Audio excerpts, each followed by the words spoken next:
Hey, can you hear me? Yes, Cool, cool. I love you. I love you too. All right. So, you ready?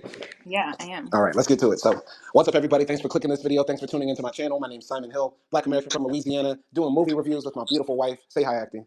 Hello, everyone. I'm AKDI, and I'm ready to review this movie. Let's go. Let's go. But before we get into that, I have to vent a little bit. I have a little bit of a rant. Can I get one out?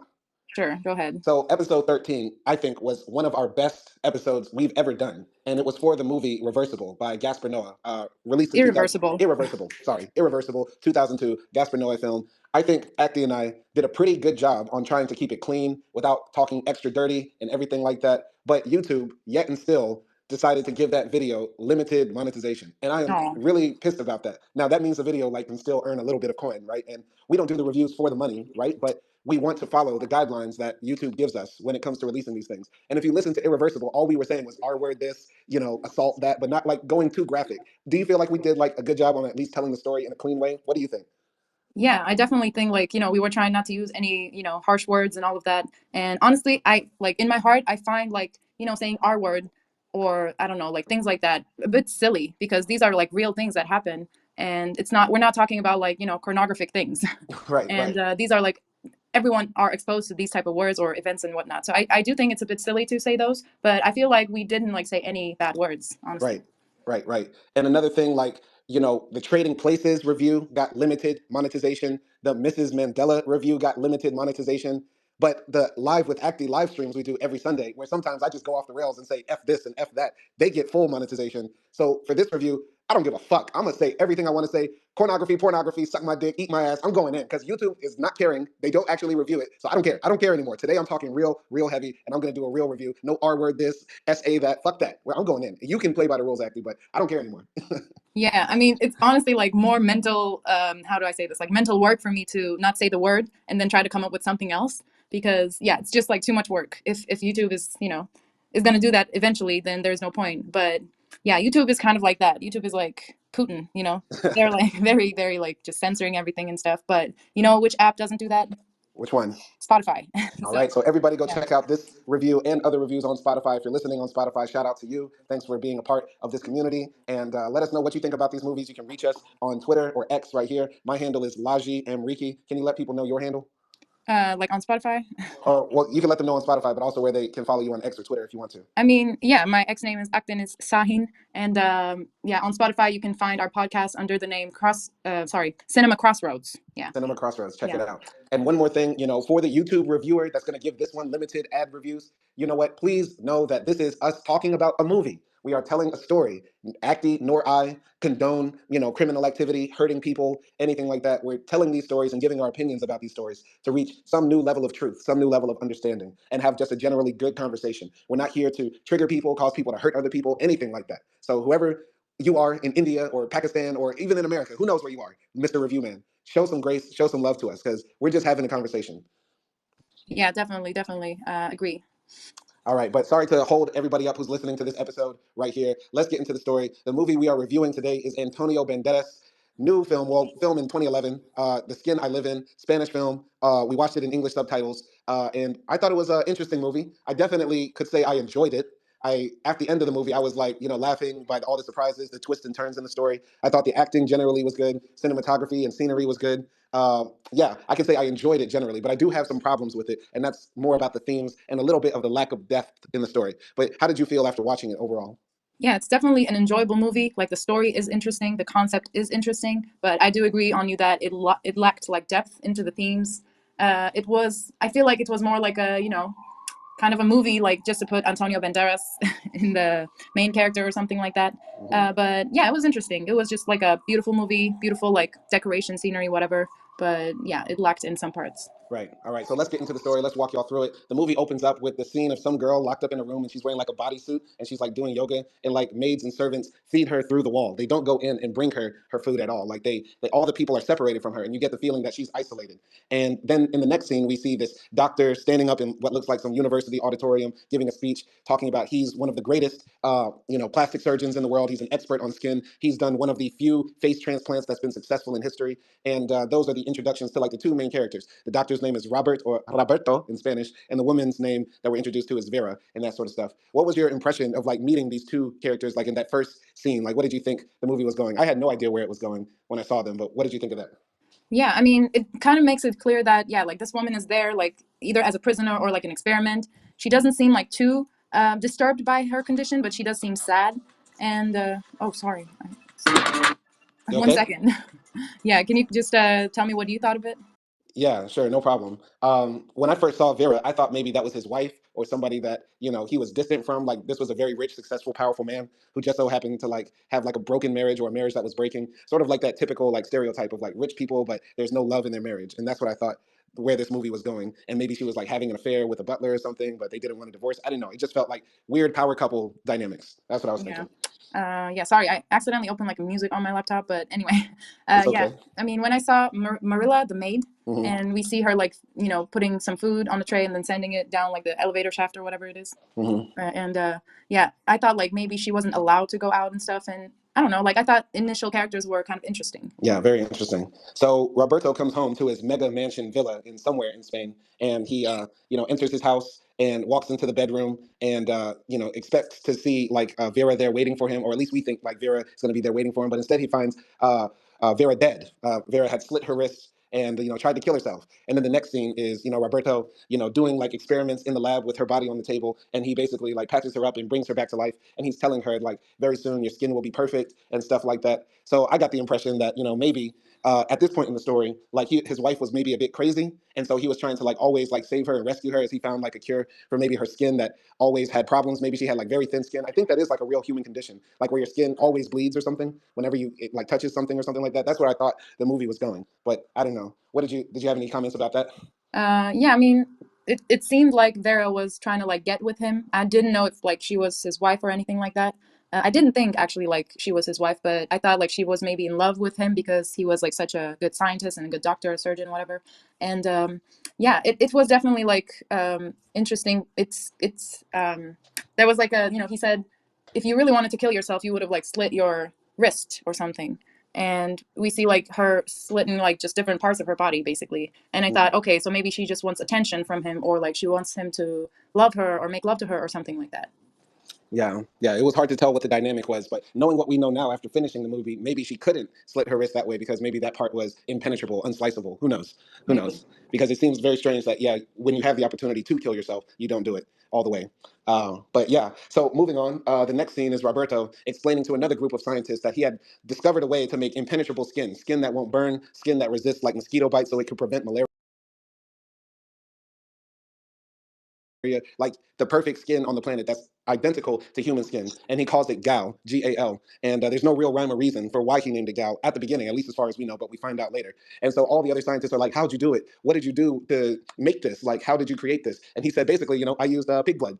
I used pig's blood because pigs have tougher skin than humans. I did like some genetic remanufacturing of their DNA and slapped it on a human and created this perfect skin. And the people are just so like shocked that he would do this. This is unethical. It's illegal. You could be in trouble for this and stuff like that. And I thought that was a big plot hole right there because if you did something that was so illegal, why would you announce it to all the scientists in the community? I feel like Robert just wanted to flex. Like he's that guy who goes on Instagram and is like, I just robbed a bank, and he shows all the money and he expects like he doesn't expect the police to find him or something. I don't know.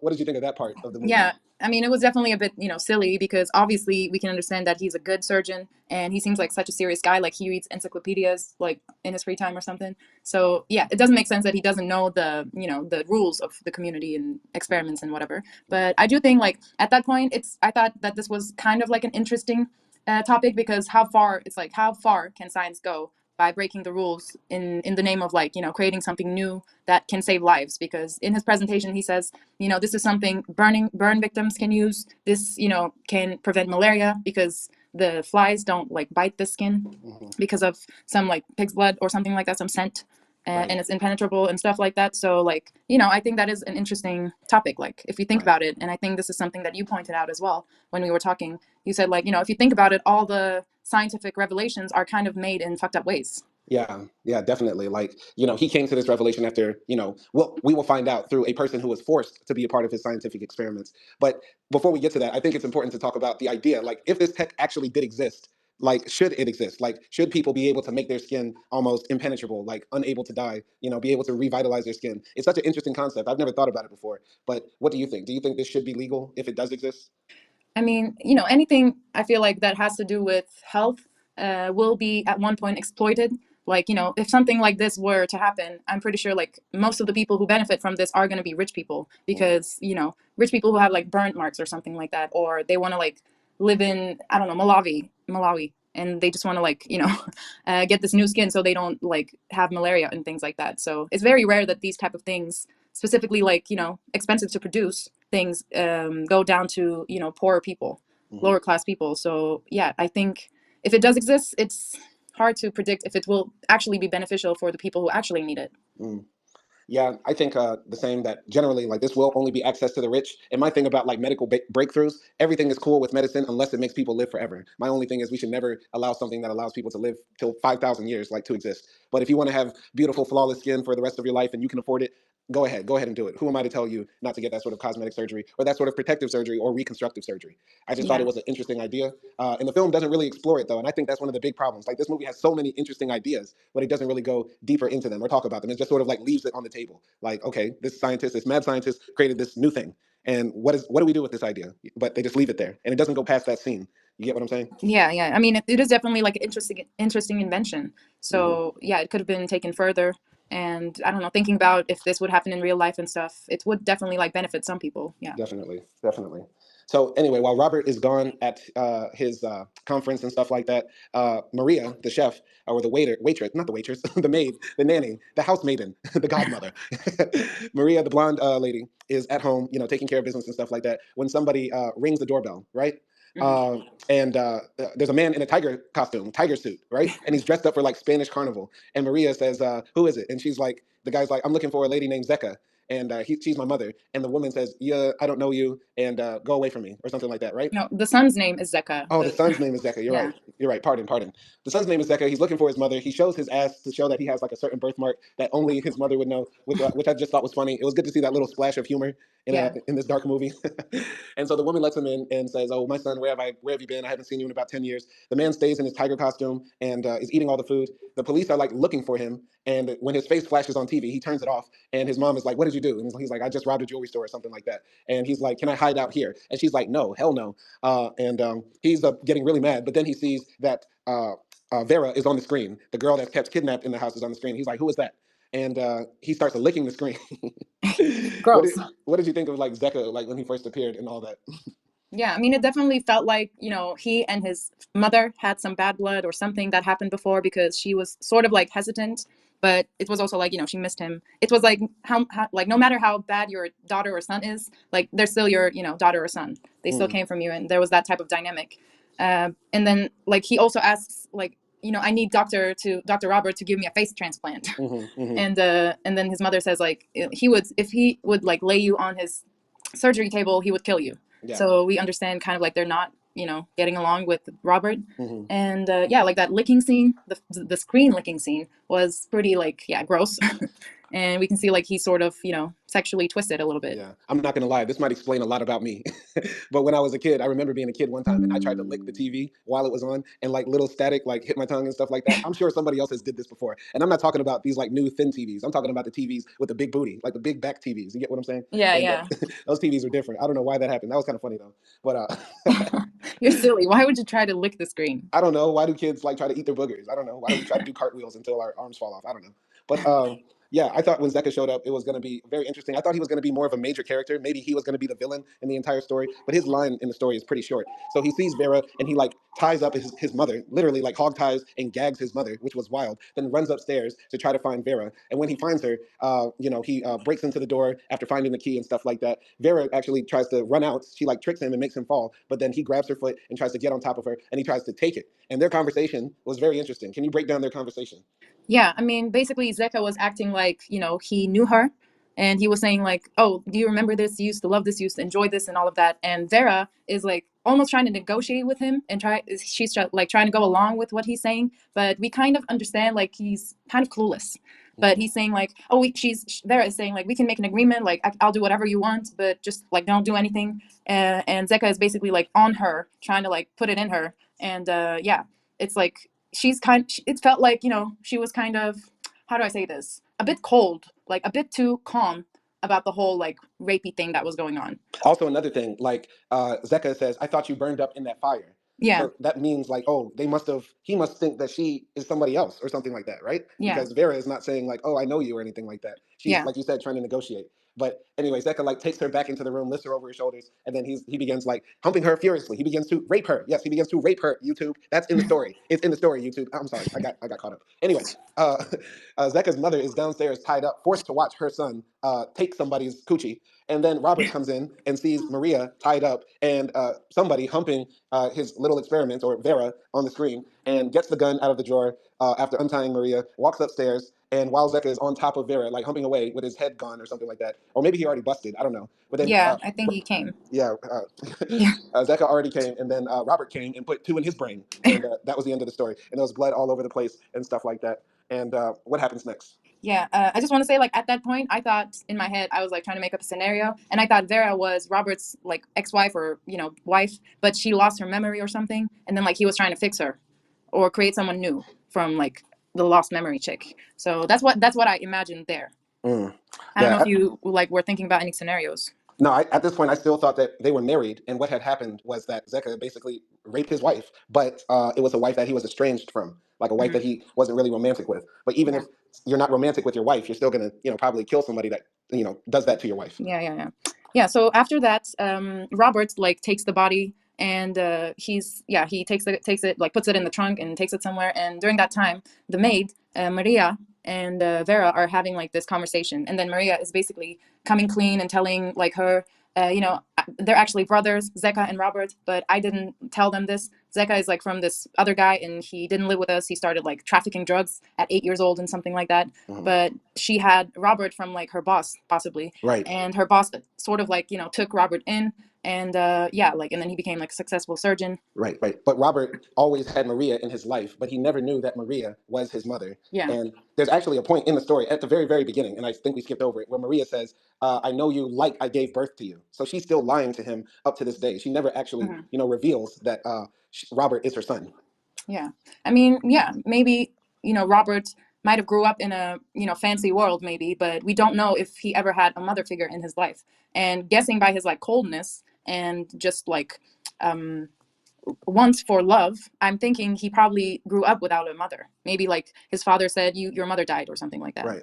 And I think this is another problem in the movie because to have such a central figure like Robert in this whole story, because the whole story revolves around him, and he is such a mystery, he's such a blank slate. We only see his cold face and the slim tuxedos and stuff like that, or the white lab coats doing experiments. We never know the man behind the, monstrosity he's created and the magic and mischief he's up to. Yeah. So it's sort of like, who is this guy really? Why does he have these relations? Why do people react to them this way? Why does his own mother not want to even be around him? Which makes me think Robert was probably that kid that like cut up squirrels for fun. Robert was that kid who like set fire to caterpillars just to see what would happen. Yeah. Robert was a psychopath his entire kid life, and so every other person around him was like, "Let's leave Robert alone." Yeah, it is kind of like weird, because why would you own up to a son like Zeka, who's a criminal, a rapist, but you would refuse to own up to your other son, who's Robert, who's like a successful surgeon? Right? It It, made it no is very sense. weird. Yeah. It makes no sense. But I think it's a bigger theme of this movie, which I think is the most important theme. That Robert is a loser. Robert is a cuck. Robert can't control his hose. He has no game. Robert is like the worst type of man you could ever be. He's an incel who doesn't know it. Yeah. I mean, he's constantly trying to like take control of the woman in his life, and he has like no control. No control. And the women around him, even the woman that should love you no matter what, your own mama, don't even want to claim you. What happened? Yeah. What Yeah. happened? And yeah, basically, Maria keeps on telling her, like, she says that he had a wife, but then Zeka came here after like he did something criminal, and then we hid him. But his wife Gal took a liking to Zeka, and I guess they started having an affair, and then they decided to run away together. But when they were running away, their car crashes and it burns, and Zeka is able to run, but Gal is like stuck in the car, and she gets like super super burnt. Mm. And but after even all of that, Robert takes Gal in, and he like basically slowly tries to nourish her back to life. But yeah, and she's living in this like super dark room like vampires, and she stays there, and one day she hears somebody singing, and we understand that it's like their daughter. and she goes up to the window to see who's singing. She opens the window, but then she sees her own reflection on the mirror, and she looks like she looks like Gollum or Mm, something. mm. And she's like terrified, so she jumps down the window and commits suicide. Right in front of her daughter, who's Yeah, right. playing and singing. Yeah, right in front of her daughter. And yeah, and then her daughter sees that, and then she develops some sort of like psychological illness, basically. Right. I want to say, like, up to this point, I was still very confused about who Vera actually was in this whole story. Because I was like, okay, is Vera his daughter? Is Vera like a Hmm. maid that he kept? I was like, who exactly is this woman? But when Maria told that full story, it illuminated so much of the story. And it sets it up that explains everything that happened up to then and a lot of what comes after. And it makes a lot of sense. Why Zeka said, I thought you burned up in the fire. Why he was talking to Vera Yeah. that way. Why Robert is obsessed with the skin that can't burn and other things like that. But once Hmm. again, the door is still left wide open as to why nobody likes Robert. Everybody hates Robert. And like also who Vera is, because we still don't know who's Vera. Right, And I did also think like maybe it's his daughter, but then it was also like this crazy sort of sexual relationship they have. And I'm like, okay, so his daughter wants to be with him like sexually? Like right. this is fucked up. So It was strange because yeah, right after Zeka, takes her, Vera and Robert lay down in his 1,000 count black sheets in his king size bed. That's the biggest bed I've ever seen in a movie. That thing looked hella comfortable. I want to be rich just to have a bed like that with like silk yeah. satin sheets, like pillows the size of a queen size mattress. That was dope. That was player. That was player. Like Robert could have had so much poom, but why? Yeah, well, but it's sad that he only wants Vera's poom poom. Oh God, and that becomes more problematic as we get in the story. Yeah. But what was I going to say? No, he tries to like sleep with Vera, but Vera is like, "Oh no, don't do it." The tiger or Zeka, because he stayed in his tiger costume, did damage to me, and he's like, "Okay." And then she's like, "Maybe we could be together. Maybe we could do something different. Maybe I don't have to stay in the room. Maybe we could be a normal couple." And Robert says, "Bitch, you crazy." He says something like, "We'll think about that" or something. Yeah, that's man talk for a bitch. Okay. Wow. Wow. Anyway, then the story goes back 6 years in time, 6 years in the past. And there's Robert at like some party, big celebration, and his daughter is there across the room. Robert is like whining and dining with like some old milfy lady, and and Robert is like watching his daughter hang out with her girlfriends. But then another young man in the crowd looks at Robert's daughter. I forgot her name. Do you remember her name? Norma. Norma. Yeah, he looks at Norma. They have like a little glance that looks like it's kind of flirty. And the guy whose name is Vicente takes a drink, and then they like go outside and stuff like that. The Yeah. band And then is go sorry, ahead. and then also like yeah, here we hear Roberts and this other lady's, conversation, and she's saying like it's so nice to see Norma like out with the normal kids. We missed her. And Robert is like, yeah, like she's, adapting to the social life. It's been hard for her and stuff like that. So we understand like Norma is kind of like not like a normal girl. Norma Right. is not normal. Well, I didn't get that at first, but thanks for reminding me about that scene because I forgot about that conversation. But I was still trying to figure out what was going on when we were watching it. And yeah, so a few minutes pass and stuff like that. Robert like goes outside, I think, for a smoke and stuff like that. But as he's walking through the garden, he sees these like teenagers having like an orgy. Like everybody's getting piped down and BP'd, and men are doing Okay. the Eiffel Tower Okay. over. We don't need that much detail. What is the I, Eiffel Tower? Jesus Christ. they were hand slapping. They would do, you get the front, I get the back, buddy. Gross. I'm sorry, I just don't care. YouTube is going to demonetize it anyway. I don't care. You want to tell the rest because I'm gonna get gross.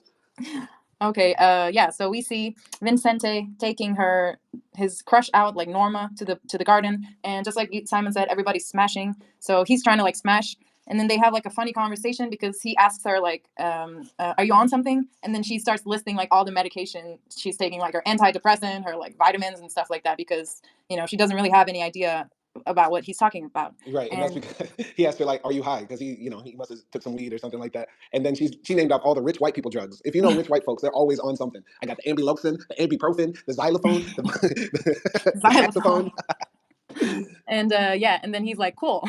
He doesn't understand like what she's talking about, and he says like, yeah, I'm high as fuck too. And Norma's like, hi, like what is high? And anyway, then they continue talking, and then Norma is like, I hate these shoes, and then she throws them, and then she's like, I hate wearing clothes, and then she takes off her cardigan, and I guess like Vincente takes this as some sort of like motive, like he's like, okay, like she's trying to get it on, I guess. Then he starts like kissing her and all of that, and they start making out, and then they start like sort of fucking.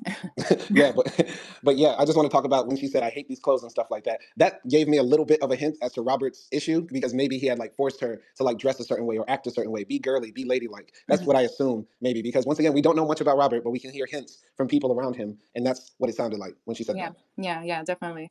Um, yeah, and then what happens? Oh, they also I guess like we just found this out. Simon was watching a video, and yeah, they also like show a very kind of long scene of the wedding singer. Right? We see like almost 2-3 minutes of this wedding singer with a beautiful voice, singing like this romantic song and stuff like that, like just out of the blue.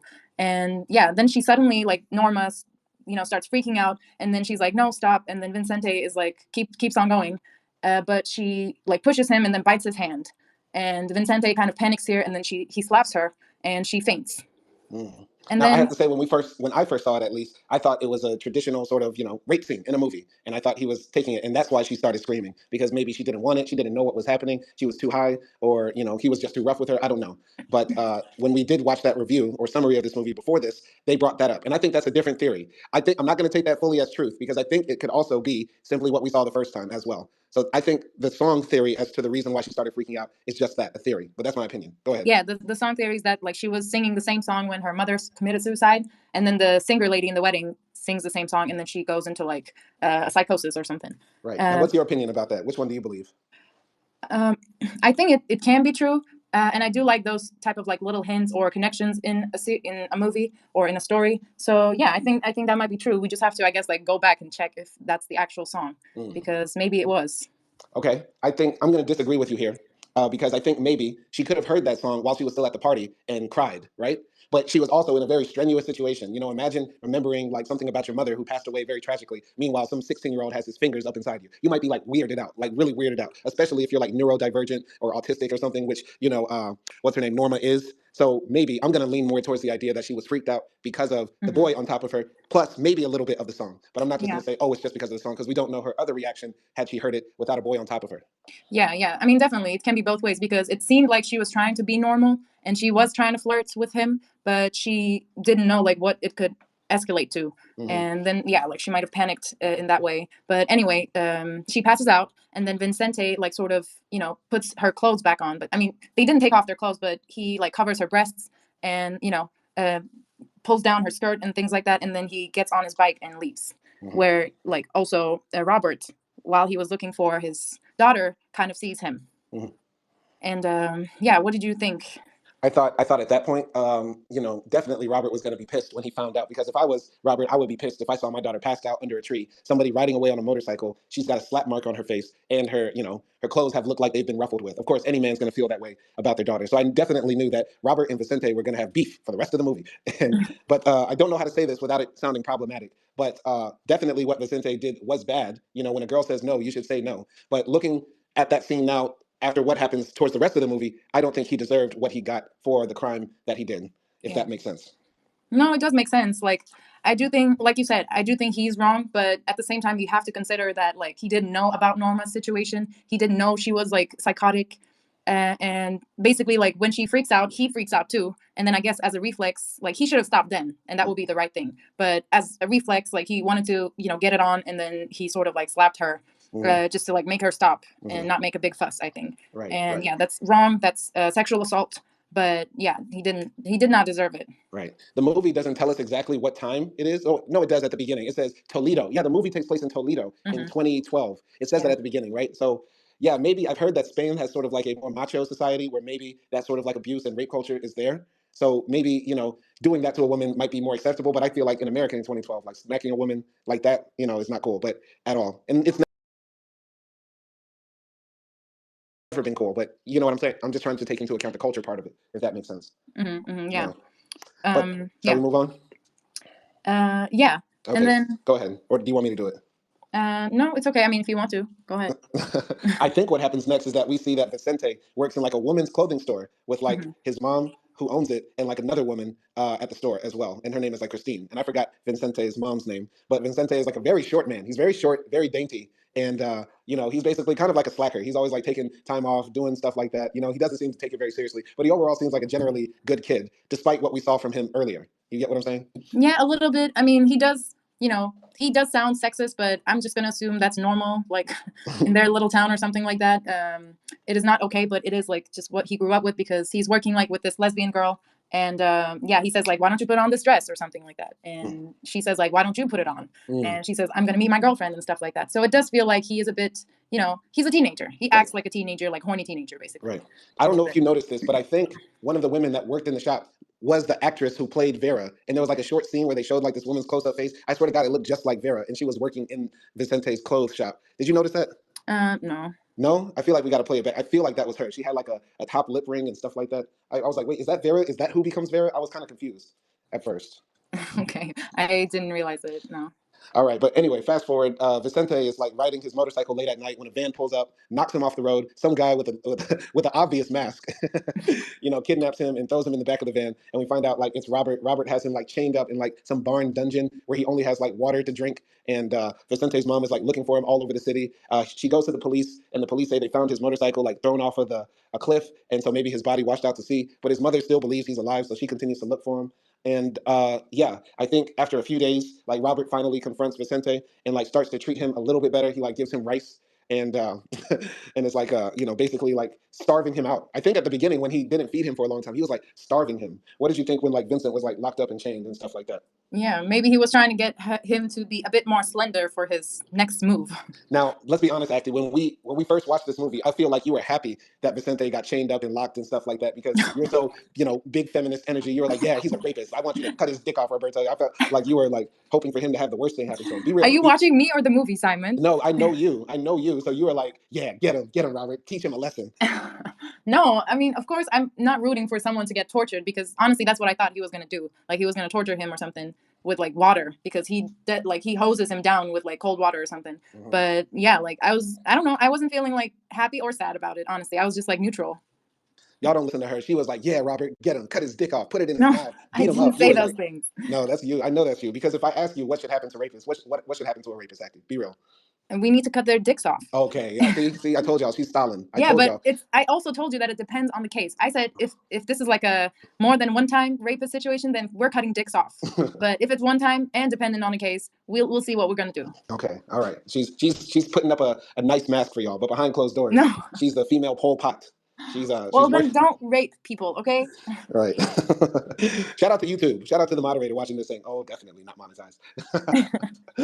anyway, anyway, so what happens next? Basically, Vicente, Yeah. Go yeah, yeah, ahead. Vicente is like brought into Robert's lab, and no, Robert gives Vicente a very, very close shave, similar to how Seeley gave Mister a very close shave. And yeah, he's like, "Why are you shaving me?" And he's like, "That's a good question." And then then Robert puts like the alcohol on his nose until Vicente passes out. He takes him into his laboratory where he wakes up. Well, no, Vicente is knocked out completely, and Roberto calls in his homies, his medical doctor homies, to all come in. They come in like the mafia. They did not look like doctors, by the way. Yeah. They look like Russian gang members. They look like Jeff Bezos's like gang. Yeah, bro. They look like the people you call when you go to war with like eBay. Yeah, Like they look like the people who've definitely been on Epstein Island. they are the enforcers of Epstein Island. They're the bouncers. Yeah. Like clubs full, can't get in. Sorry. Very intimidating doctors. Very intimidating doctors. Roberto calls them in and says, sign these documents, sign everything right here. And then we find out what Robert is going to do because one of the doctors says, why does he just want a cunt? Why does he just want a vagina? And I said, oh, Vaginoplasty loading. yeah, vaginoplasty. Yeah. It's like, it's just a standard routine sex change operation. So we find out Roberto is going to turn Vicente into a Wow. lady. He's going to turn him into a woman. What did you think when you found that out? That was definitely like a shock, like a plot twist, because like I said, I thought he was gonna be tortured. I really didn't expect him to become like a woman. And yeah, that was like, God, okay, this is going too far. But I was also curious too, because in my mind I was thinking, what if we turned all the rapists into women? I don't know if that's a sick idea. Obviously, it's not realistic. I don't want to do that to everybody, but maybe some people do deserve it. I mean, women still have the capacity to, do that vile deed. They still have the ability to take it from people. True. But let's just talk about that big theme or that big point because this is a part of the movie that some people love and some people hate. And I'll be honest, when I found out he was going to become a woman, I thought, okay, we're taking torture porn to another level because when you think about it, a lot of women are more susceptible to violence and different types of violence than men are. And I thought it was somewhat a mixed message to say the biggest torture that I have for you, man who raped my daughter, is to turn you into a woman. So what are you saying, Robert? That being a woman is horrible? Is that the worst thing you could think of? I think that opens up the door of looking into Robert's psychology and how he views life, as in being a woman is the worst thing you could be, and maybe that explains why his mama don't want to claim him. His wife would rather sleep with his gangster brother, and why even now his daughter is scared of him because we didn't talk about that. But Norma didn't even want to be around him anymore because she's scared of men and all that sort of stuff. So yeah. What did you think about the idea of turning Vincente into a woman? Yeah, I mean, even though like we know Vincente wasn't gay, he was like straight, and we know like even as he was turning into a woman, he probably still identified himself as a man. Mm. And yeah, like just doing that, like even just you looking like a woman, and maybe he tries to brainwash him a little bit into being or thinking like a woman. Will I will be able to control you. I think that was also like what Robert was saying. Yes, there is that like theme of is being a woman punishment because society puts women down so much, and women are usually the passive people in the society. So it's like I can only like kind of control you if you look like a woman, or you'll have the worst if you're a woman or something like that, because my daughter was a woman, and I don't know. It definitely is like weird. It's definitely like anti feminism in that sense. But yeah. Right. I think being a woman or saying that, Robert sees women as being in prison and therefore Vicente needs to be a woman so he can be permanently in prison for what he did to his daughter, who eventually took her own life because of the pain that Vicente inflicted upon her. I think that's a bit too simple because I think there are different types of women. Yes, there are women who are, chained up, locked up, but then there are women who are free and liberated. But it depends on the type of patriarchy that they live under. If you're a woman living under Robert's house, you might be locked up in chains. You might hate the clothes you wear. You might throw off your shoes and say, I don't want to be in this skin. I don't want to be in this box. Or if you're a woman living with Zeka, you might feel totally free, liberated. Let's run away, baby. Let's go get away from all of this. I don't care what happens, right? So there are different types of women. And, Maria, for example, is somewhat of a more liberated woman too. Roberto's mom is, just a worker. She keeps her distance from Robert, maybe because she knows Robert is hella controlling. So she sort of can talk back to him. She sort of can choose when to come and when to go at the house because in Robert's mind, that's just an employee. You get what I'm saying? Yeah. So, I think to say simply that this movie is anti-woman or is hateful to women because of what happens to the little boy who has to become a woman, I think that's a bit too simple. I think you have to see it in the sense that Robert views women as in prison, so that's the punishment he'll put on her or him. You get what I'm saying? Yeah. Okay. I can agree with that. Yeah, definitely. And yeah, there are different like stuff about being a woman in this movie, but maybe it was because that Robert knew that all of the women in his life was miserable because he couldn't like satisfy any of them. He couldn't be a good father. He couldn't be a good husband. He couldn't even be like a good son without knowing, basically. And yeah, maybe he knew like the woman in his life had the worst. So therefore, he was like, I'm going to subject you to everything I subjected other women in my life, basically. Because if you think about it, like in the beginning of the movie, Robert is constantly watching Vera, and Vera is aware of this. She looks directly into the camera. She says, I know you're watching me and stuff like that. And I don't think those things are normal for men. Men are not usually watched and like sort of harassed with, other men's eyes. Well, I just have to say that black men are. I mean, every black man knows the feeling of like walking in the store, the security guard's eyes are on you, walking into a business. I mean, we're more related to that, but black men have a different sort of relationship to the world than most other men do. But I'll go ahead. Yeah, no, definitely. But yeah, that is, of course, a similarity between women and I guess generally black people. And yeah, I think like as Vincent is a white man, I don't think that was something like, he was tolerant with. And, just I feel like Robert sort of like tortured him in that sense a lot. Just using the fact that he looked like a woman. Right. I think more of the torture is like the feminization that Vicente went through, because moving on after we find out that Vicente has a vagina now, his penis is gone, he pushed it up in, Robert comes in with one of the wildest scenes I've seen in a movie. Vicente is left in the room that we saw Vera in at the beginning, and this is before Vicente has his name changed, so we're just going to say Vicente, right? Vicente looks in the mirror, sees he has a vagina. Robert comes into the room and says, your vagina is special. He gives him the mother talk. Your vagina is special. It's sacred. Don't share it with anybody. And you got to take care of it and protect it. So because you have a new vagina, you have to make sure that it's dilated. And he opens up a case and pulls out like different size dildos for Vicente to use to insert inside himself. And as a man, I felt my balls just go up inside. I just was like, yo, what is happening? My dick shriveled up. I felt Vicente's heartbeat for him. I was like, I feel you, bro. It's gonna be a tough one, but we're gonna get through it. But what did you think of that scene? That was one of the funniest scenes. But yeah.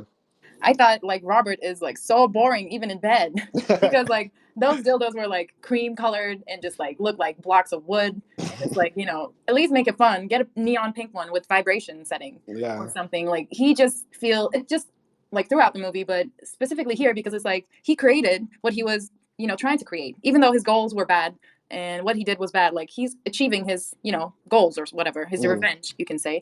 And he still seems like bored of it. I don't know, it was like there was no passion coming from him. It's like he was just showing up and at 9 to 5 job. Right, right. Like he was coming into the doctor's office saying, "These are the pills you have to take." But let me ask you: do you think Robert had it in his mind the entire time that he was making Vicente a woman to A, do experiments on him, B, eventually make him like his girlfriend or wife or something, or just C, to just torture him? Which one do you think he was really doing? What that was his motivation in the beginning?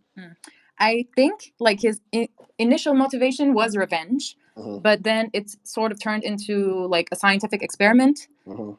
because he was like working on this project before like anything happened with his daughter and Vincente, and then he was like, I can get revenge on him. Maybe he, closed him up for days and didn't do anything for him or to him. And then a couple of days later, he, introduced himself to Vincente, basically. And maybe at the time he was thinking what to do with him. And then he was like, this has been my project since my wife died, and why not do it on Vincente as a punishment? Right, right, And absolutely. then I think like the love part and him trying to fuck Vincente or Vera, like I think that part kind of developed later on because he sort of lost or forgot what Vera was or who Vera was, Right. because Vera has been there for like 6 years or something. Right, right. My theory is that in the beginning and up until Zeka arrived, it was all an experiment and there was no romantic attachment to it at all. I believe that the romantic feelings that Roberto had for Vera or Vicente developed only after Zeka put his dick in her or him. Yeah. Because that was like his way of reclaiming what was lost to him in the past. Zeka ran away with his wife and he never saw her. Well, she was never the same. And now instead, Zeka took his wife. He was able to get revenge on Zeka and on top of that, sleep with his wife who formerly left him. So that's what I think. It was like the completion of it, which was totally accidental, but that's what motivated him to do it. That's my opinion, though. Yeah, definitely. I think that was like the last point. But I do also think, we did see Vera like telling him, oh, like, when are we going to live like normal couples or something like that, like normal people. And I think he was like going through that direction, but he was hesitant. He was like, okay, I can't do this because he's actually my daughter's rapist or something. But then, yeah, like you said, I think that was the setting point for him to decide if he was going to do it or not. Like just, the Tiger Man's passion. Now that you brought it up, Robert has no loyalty even to his daughter. So his daughter got, R-worded, whatever. Daughter got, violated by this young boy. She kills herself, and then a few years later, you fall in love with the woman with a woman or man. It's so confusing. You fall in love with Vicente, who is indirectly the cause of why your daughter, passed away. Like Roberto is just the worst person. No game, no loyalty, no good qualities. Just he's Yeah. just rich. This is the sad thing. There should be a lesson for every man out there who thinks I just need to make six figures. I just need to ball. It don't matter if you ball. It don't matter if you got a big dick. If you don't have no game, if your mouthpiece is not sharp, if you don't have charisma, charm, riz, whatever you want to call it, you can't keep her. There's not enough to keep her. You can't even Yeah. make a broad. You can't even make a woman and she'll stay if you got no swag. Yeah, definitely. I mean, Roberto was like an incel. Yeah, he, I guess he swung all ways where he was shown like just a tiny bit of like affection, and I think that was like also one of his flaws, that he was sort of hungry for that type of love and affection that he cannot get because he has no game. No game. Yeah, because like even when he brought back his own wife, like all burnt and stuff, he couldn't like keep her happy. Like I know she jumped because she saw herself, but like come on, like you could have told her like it doesn't matter or whatever. I don't know. I just want to say this though. Can you hear me? Yeah. I just want to say this. I think she jumped not because she didn't like how she looked, because I think deep down inside she knew, well, I'm lucky because my husband is the most gifted skin surgeon in the world. And I thought the movie was going to go to a place at the beginning where he was like going to rebuild her slowly, piece by Hmm. piece and stuff like that, which I think Robert could actually do. But I think what she knew what was coming was that Robert was going to keep her even more in chains by trapping her in the skin that he was going to give to her. This might be a very deep theory. I don't know. There's no evidence for that. I'm just playing with the ideas because once again, the movie doesn't give us any hints to these ideas. We just sort of Yeah. have to build on it. And you can go deeper into that. But that's how I maybe want to spin that part of why she jumped. It's not just that she was ugly. It was that she knew what was coming next. Robert was going to use her ugliness to chain her even more. Yeah. Yeah. I mean, that could definitely be a factor, I would say. And yeah, so basically, what happens later in the story is that he Roberto gives Vera dilators, and he's stretching his vagina, and yeah, then we see like sort of this part where he gives him boobs, and then his skin is healing and whatnot. He gives him like new skin, and then he puts him in like this weird like skin clothing or whatever. And we see Vera just in this one room watching TV, which like only 3 channels. There are only 3 channels on her By the way, TV. Vera is like tearing up all the dresses because like Robert puts out their dresses and other stuff, makeup, different things, and she rejects them all. She rejects, embracing this new femininity that she's Yeah. forced into. Yeah, we see like Vera's trying to like cope what's happening in her life, and yeah, like she takes the eyeliners and starts like drawing on the walls, like, counting the days she's in or like whatever. And she starts practicing yoga because that's the only thing she can watch. And she stays in that room for like 6 years until the Tiger Man comes. I think the yoga scene was deeper. The yoga scene was deeper because when she saw the lady on TV doing yoga, the yoga lady was saying, "This is something nobody can take away from you. They can lock you in jail, but they can't take away your mind and your body." And that might have been a bit hard for Vicente or Vera to understand because at that point her body was literally her jail. Like, but yet and still, I think there was a deep message there that we are more than our skin. We are our soul, right? And we were talking about this after we watched the movie, or maybe during while we watched the movie, I forgot. But like I said something like your skin is like the largest organ on your body. It's the thing that gives people the first impression. Your skin can be a sin or a blessing, depending on how you look in this world. And it's also a part of masculinization and femininization, right? And what happened to Vicente, who now became Vera, is that now her skin is a new way of the world to interact with her and that she doesn't agree with. And also the world might react negatively to her because of her new body, new skin, and that sort of stuff. But I Yeah. think when she started embracing yoga and stretching and writing on the walls and tearing up the dresses, she was saying, "My soul is still intact. He can do whatever he wants to my skin, but my soul is still real." And I just thought that was a powerful message, though. What do you think? Yeah. Yeah. Maybe like that was a time where he escaped what he looked like and went back to what he was, like a man, Mm, basically, in the essence. And maybe when he was meditating, he was Vincent. And then when he was not, it was Vera. right, right. So yeah, and also like I just want to throw in this very quickly. I did watch a video about this movie, and this YouTuber asked like trans people to kind of comment on this movie, and I thought what they said was interesting. And they said like, when you're born, let's say you're born as a boy, but you feel like a girl inside, and that's sort of what feels like being stuck in the wrong body, and that's maybe like. If you watch this movie, maybe you can understand what that feels like. Even though Vincente slash Vera was forced into a sex change, after he became a woman, he was stuck in his body, and this is what like most trans people feel like. Mm, And yeah, I thought that was just like a good point because some people say that this movie is anti-trans because it's sort of like used as a punishment here. mm. Yeah, I don't see the movie as anti-trans in a way. I just think that idea isn't really pushed because nobody is blaming Vincent for his trouble, right? Unless you really believe the theory that he caused the rape, and therefore, if you do a rape, like AKDI believes, your dick should be cut off, you should be burnt alive, and nobody should ever mention your name ever again. If you're like AKDI, yeah, okay, he deserved it. But I don't think anybody will blame. Stop. I don't think anybody will blame Vincent for his troubles, and so therefore, I don't think it's anti-trans.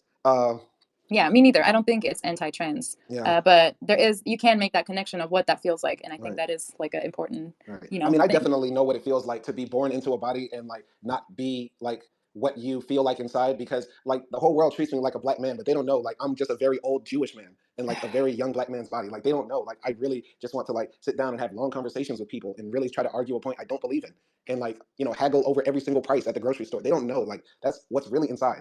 And I really wish I had the skin transplant, but I also wish I had the skin transplant technology to make Donald Trump, Charlie Kirk, basically everybody in the state of Georgia to Texas black. I would make every racist white supremacist in the world. I would sit them down with Dr. Roberto and make them wake up like Tyrone, Jamal, Keyshawn. Every that would be the best revenge. I wish I could snap my fingers right now. And yeah, George Bush wakes up and sees he looks like a nigga. That would be great.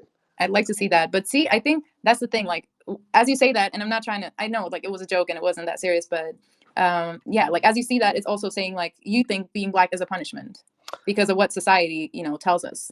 For the part of how can I say this? Not for the part about me being a Jewish man deep down inside. I don't hate my blackness. That's not where it comes from. I'm just saying that I have characteristic traits that I feel like don't typically fall into the confines and norms of what we imagine black men to be, right? So I'm just joking about that. I love my blackness, Of but as far course. as like the white supremacists and the racists of the world, I would want them to be black. So number one, they can know what we go through, and also so that they could be, how can I say this, understanding and yeah, go through some of the pain that we go through, so they could actually stop being racist.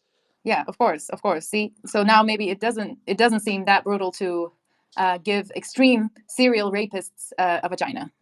Uh, okay, if that's really what you want to do, actually, please run for president No, and I'm try to just pitch saying, that to the like, people. it's kind of like the same idea a little bit. Mm, But anyway, yeah, back to the story.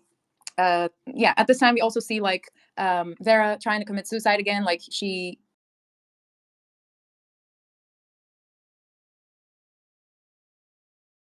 escapes the room, like she kicks Robert in the nuts, and then goes out and then with a knife, and she slits her throat. But Robert, like again, brings her back to life and all of that. So we see her trying to escape. Um, and at the same time, like Maria is always like doubtful of Vera. she's like, what are we gonna do about her? Like, she's dangerous, whatever, and all And of by the that way, stuff. Vera Maria doesn't know Vera's origin. He's like, she just appeared one day, and Maria is just told, "Yeah, that's my new patient. She's for extreme treatment, something like that." Yeah, she came after Vera looked like a full like woman. Yeah. Okay, so then what happens? Okay, so yeah. At that point, I think we come back to the present day. The story comes back to the present day. After Vera tries to kill herself, Robert brings her back to life, and Vera slowly starts doing yoga, writing on the wall, telling her story, marking down every day that she's locked up, and still just existing in the bodysuit. She doesn't wear dresses or anything like that. She, has her own version of herself, right? And we jump back to the present day. One of the mafia doctor guys comes up to Mr. Roberto and says, my guys want to use your lab because we want to start doing surgeries here. We can make a ton of money. And Robert's like, no, I'm retired. I don't want to do any more surgeries or anything like that. I just want to do my research and prune my bonsai tree. And the mafia guy says, you know what? I actually have to talk to you about something. I always wondered why that little boy that we did a vaginoscopy, whatever, gave him a vagina. I always wondered why he didn't take hormones. And then he looks into the paper. He slaps down the paper on Roberto's desk and says, "This boy Vicente went missing around the same time that we did that trans surgery on that little boy." Yeah. And what I think is that that girl that you have kidnapped back there is actually her, and you forced her to be your new wife. You sick fuck or something like that.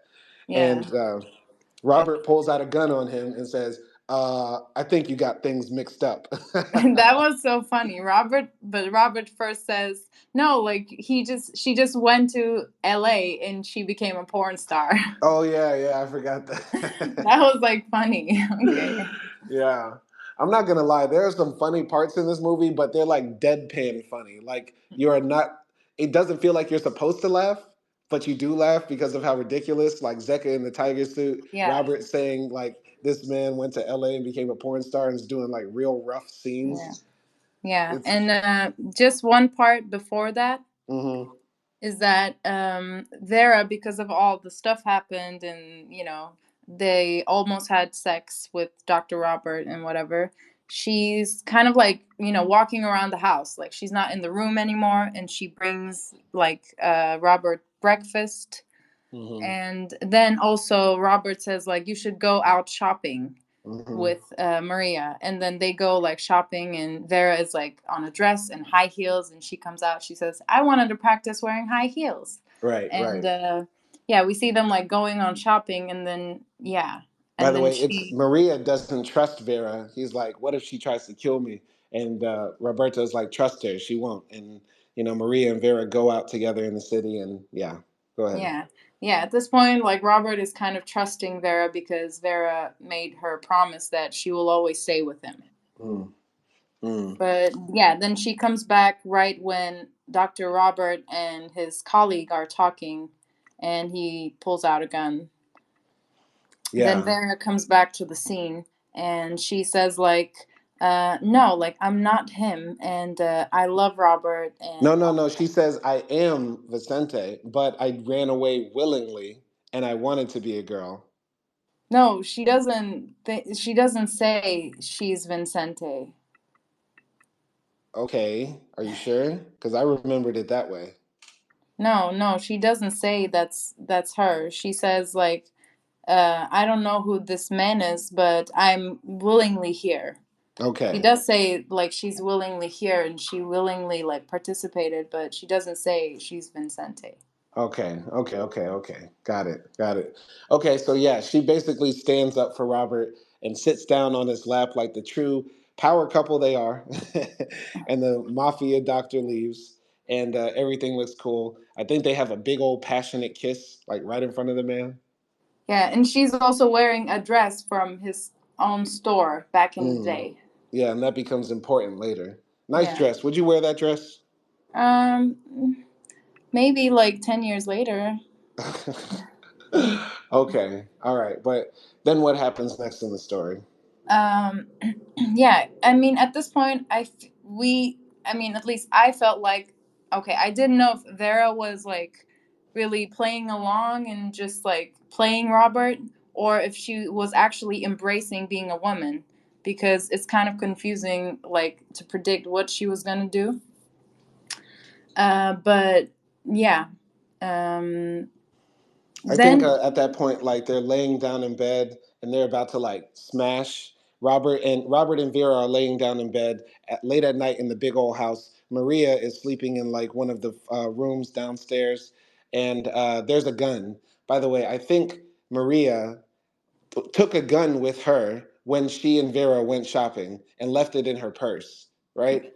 And there's two guns in the house. There's the gun on Robert's desk downstairs, and there's the gun that Maria has, by the way, yeah, right? yeah, And, so yeah, and you go ahead. yeah, yeah, yeah. So Vera and Robert are like laying up in the largest bed you've ever seen, which is Fly Player Pimp, and they're about to like do it, and Vera's like, "Oh, I need ointment because that Beyond Meat pussy don't naturally get Who juicy." says ointment? Ointment. She said ointment. She said cream, Lubricant. lubricant, ointment, Vaseline, whatever you call it, Vaseline. Ointment sounds like I don't know, like the mint cream that you put Tra- on. this is a car joke for all the men. Transmission lube. Okay, I don't get it. That is men humor. Get it like the engine. Your car has a transmission, and so it's a trans person, so you That's need lube. that's sexist. Anyway, so Vera and Robert are about to smash, but she says, "Oh, I need cream," and so she's like, "I just bought some ointment today, and I think I left it downstairs in the bag." So she puts on something, runs downstairs to Robert's room, the office where she left her bags, and she's looking through the bags and stuff like that. She can't find it, but then she goes to the desk and still sees her picture on the newspaper under missing person, and she cries a little bit, gives herself a kiss, and then she takes the gun that was actually on Robert's desk and goes back up there. And she opens the door, and Robert is shocked because she's pointing the gun right at him. And he says, "What are you doing?" And she says, "I'm going to kill you." And she pops him one in the chest. How did you feel when Robert got killed? I felt happy. Really? Yeah, because he was like just naked, his ass up, and dead. And this Mm, is kind of like, he had it coming. Like that was his karma. mm, Being dead like that. mm. I kind of didn't feel anything because I didn't know what exactly to feel for Robert. Like, should I have felt sad that maybe there was some sort of silver lining at the end of his story, that maybe he learned from his ways, maybe he was going to treat Vera right and she actually wanted to be with him? I didn't know if I should feel like happy because, he did torture this boy. I didn't really feel exactly anything because Hmm. this movie didn't really make me feel a lot. It made me interested, but it didn't make me feel much of anything. Yeah, yeah. I mean, yeah, we definitely didn't get any emotion from Robert, so we just always see him as this like cold, successful man, and that was it. So maybe, yeah, if they put more depth into his mind, Mm, maybe we would have felt something else. right, right. And so Maria hears the gunshot and comes upstairs, but then Maria gets clapped too because Vera is a femme fatale. She was able to pop Maria straight in the stomach while under the bed without even looking. Real gangster shit. Real gangster shit. And yeah, do you feel like Maria had to die too? Was that necessary? I mean, no, of course, but she was just like a victim of the circumstances, I guess. She didn't know that, Vincent was turned into a woman. Maybe Mm, if she did, she might have like helped her. I don't know. We don't know. right. But yeah, like she was right though. Like she was suspecting Vera, and she was right at the end. But yeah. Right. I mean, in the end, she never, it's sort of strange because Maria didn't really care for her sons. She gave both of them away for adoption. she was okay with one son killing the other son, and she still didn't even want to tell him that the other son. So I feel like Maria sort of like kind of deserved to die just for bad mother status, like multiple years of bad mothering sort of like caught up. You know what I mean? Like you let your Yeah. son murder your other son over a woman who was really a man. This sounds like an episode of like Jerry Springer or very bad telenovela. Yeah, But I mean, there were definitely some moments where it felt like a telenovela, like when Vera put the gun on Robert and stuff like that. But hmm yeah.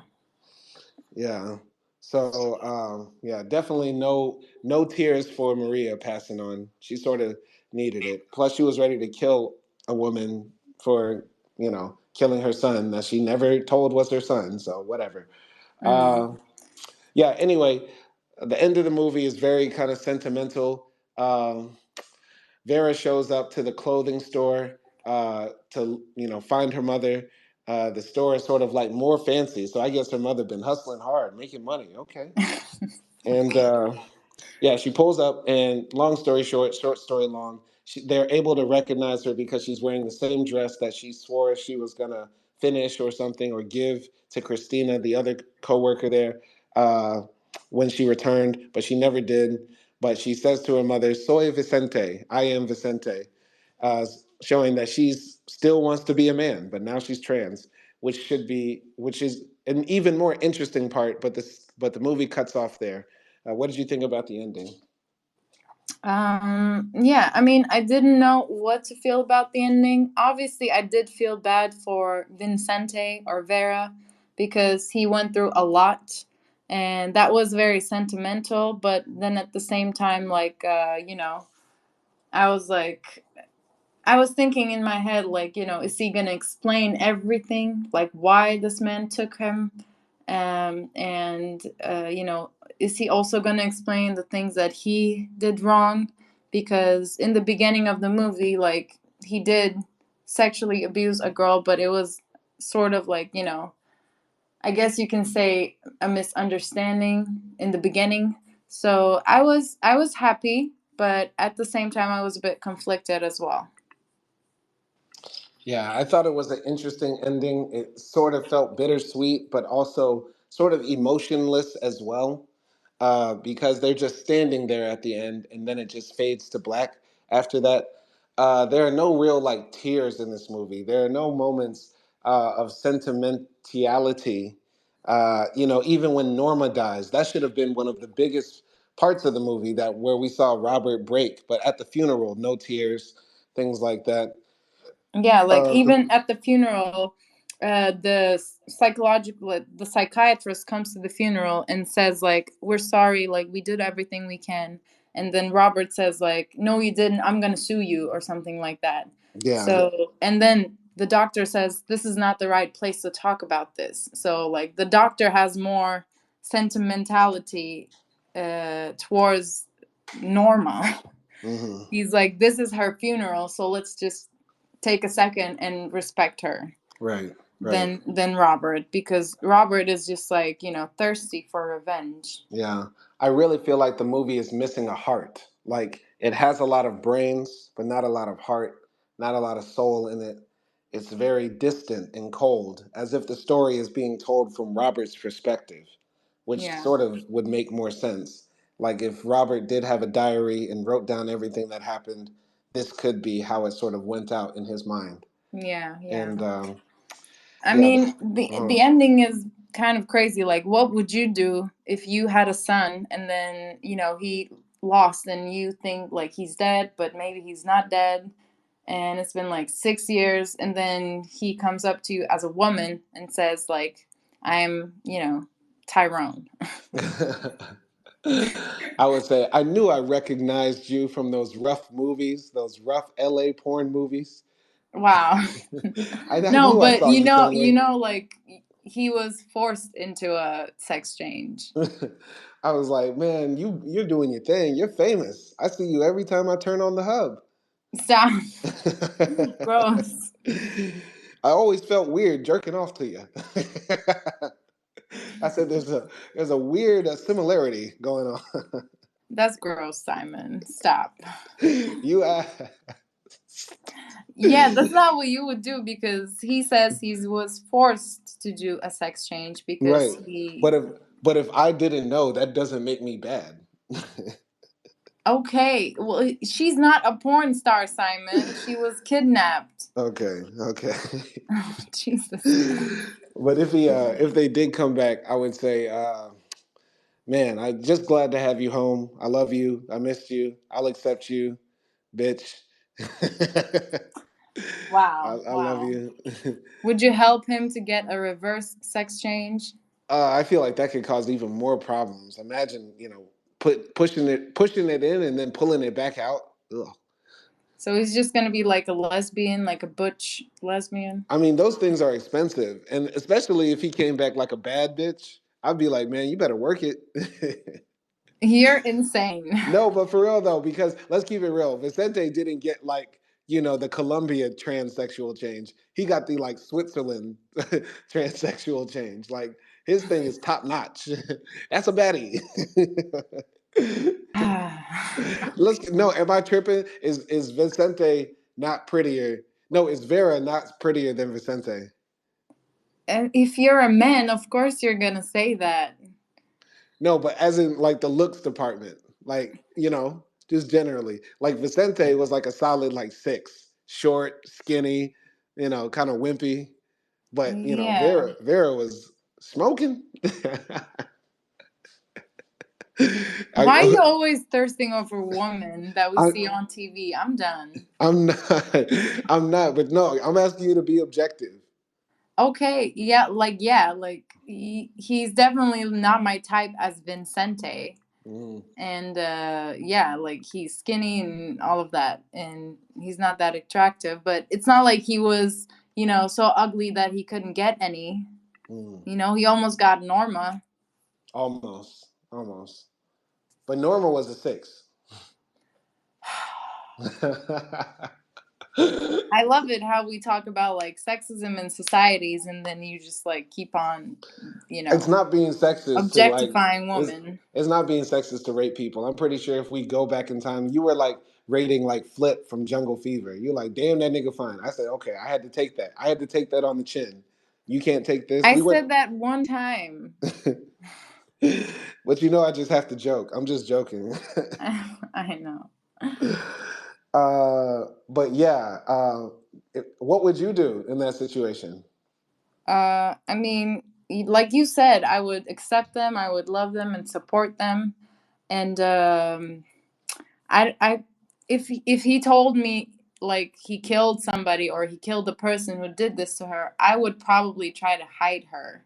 Mm, Like I wouldn't sell out on her honestly because he's been through a lot, and I wouldn't want my kid to go back to like being in prison basically, but just another kind. hmm And yeah, I don't know, for the sake of hiding her, if she wanted to get a reverse sex change operation, I would postpone it because I would be like, okay, we we can't attract this much attention. So mm, just here's a plane ticket to, I don't know, Mexico, yeah, and you can maybe start a new life there, and if he wants me to be with him, I'll go and join him and whatever. right, right. Very. That's a good idea. That's a good Like I idea. would take him out of the country Yeah. and try to start like a fresh, life. Right, right. And I think Vicente, I don't think he was an adult, right? So Vicente, I think, was like a teen when he was kidnapped, Yeah, I right? mean, he says like to his gang member surgeons. Robert says he's 37, but I think he was lying. Oh There's yeah, no yeah. way like Vincent was 37. No way, no way he was 37. Yeah, maybe But he was like 20 or something. yeah, yeah, definitely. But either way, that's the end of the movie. Overall, I feel like once again, there's not a lot of depth in this movie, but some really big and interesting themes. Similar to Jurassic Park, if man can do anything, should we do everything? The idea of making crazy skin that is impenetrable, that's disease proof, that can never age, that's powerful. the mad scientist trope. It's good to see like a mad scientist, that idea, because Vera is sort of like a Frankenstein character, but it's not fully fleshed out. He creates this monster and is killed by the monster after falling in love with the monster, but that's sort of cliche. I wish there was just more depth in that. The very interesting idea about your skin being your identity, but it's not your soul, it's not who you are. I thought that was actually very powerful, and that was explored a bit with Vera doing yoga and that sort of stuff. But the lack of writing into Robert brings this movie down for me, so I'm going to give it maybe like a 6. You know. Yeah, definitely. I agree with you. Like it was a bit surface level when you look at like what could have been done and what are like the themes, because there could have been, I feel like, more development when it comes to like, I don't know, Robert's character specifically. And yeah, I think I would have to agree with you on that 6. Mm, But it's still like a nice movie to see. Like the visuals are good. There's, I would say, there isn't like any gore or anything like that. I mean, after seeing Irreversible, I don't want to say like the, you know, assault or sexual assault scenes were that bad. Obviously, it is bad because the event is horrible, but yeah, after seeing Irreversible, I mm, feel like, I was able to handle this movie much easier. right. This is strange because this is actually sort of like a bad movie that I still would recommend. Like, if somebody were to say, should I watch, you know, The Skin I Live In or some other movie, I would say, you know what, check out Skin I'm In, The Skin I Live In, you know what, because it's not bad. And maybe some other people might, find it more deep or more provoking, thought provoking, Hmm. without, Robert having more flesh to his character. But still, overall, there's just so much potential here, you Yeah, I know? mean, it's an interesting story, interesting ideas, interesting plot. Not a lot of character development, good cinematography overall, good acting overall. So, yeah, I mean, I would recommend someone, maybe like someone who's starting to get into this psychological thrillers. Maybe like Mhm. I would recommend it to those people. Yeah, yeah, absolutely. Absolutely. All right. Well, thank you everybody for watching, and thanks for tuning in. We have more reviews coming soon, more movies to watch. All recommendations will be considered and checked out. We appreciate everybody who liked the Irreversible review, liked all the other reviews. They're still getting views and stuff like that. We're going to keep pushing on this. And shout out to Active for always coming through. Yeah, of course. I enjoy these talks. All right. Peace.